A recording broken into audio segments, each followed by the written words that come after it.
This is true. I don't know the commander. I don't know. But I know you by your name, Mr. Munyambo.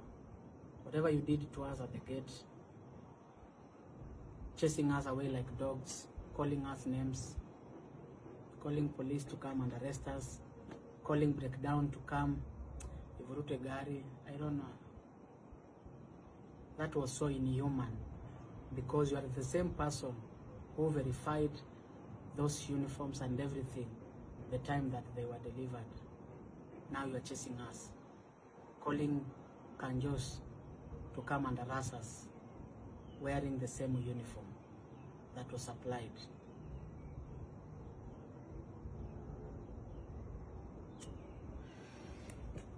Guys, today allow me to talk to the President of the Republic of Kenya, Dr. William Samoei Ruto. Mr. President, my name is Sami Kioko.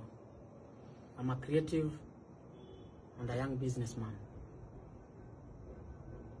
Today I feel discouraged, suffocated,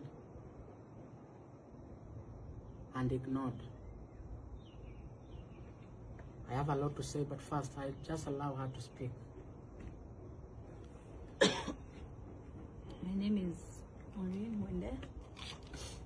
I'm a mom. I'm a business lady. Come 2023-2024 financial year, we were able to win a tender for supplying the Kanjo uniforms and apparels, and we made sure that we had supplied everything, invoiced, and that everything was okay as per the protocols of supplying. But since then, we've been followed for our payments, but everything has become unfruitful. We've gone to the right offices, we've had meetings with them, we've had sit-downs with them, but everything looks not fruitful. Na kwa hiyo yote, sisi tunateseka. So many people depend on us. My kids depend on me. My family depend on me. So many families. But I'm suffering. I'm tired of borrowing, debts on top of debts.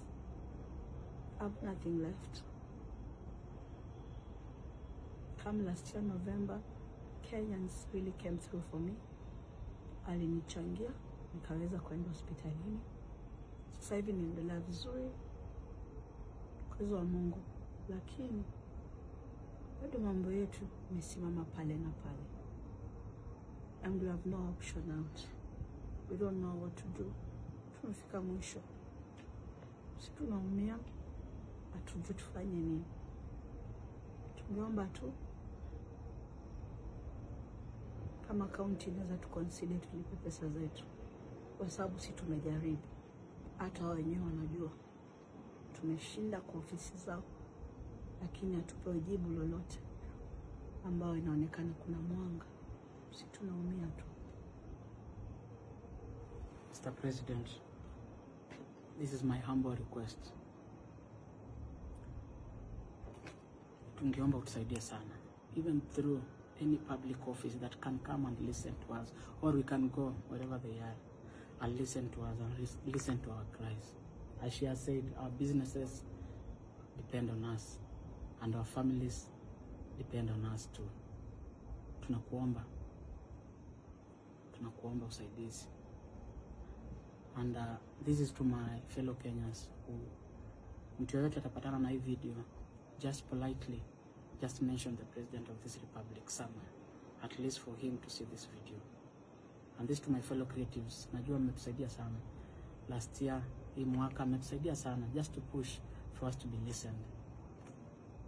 Na waomba msichoke. One more time, kama unaweza share hii video ama utag rais, utakuwa umetusaidia sana. And Kenyans, asanteni sana, mmetusaidia, mmetushikilia. Thank you for being our pillar. Tunashukuru sana na Mungu awabariki tena zaidi.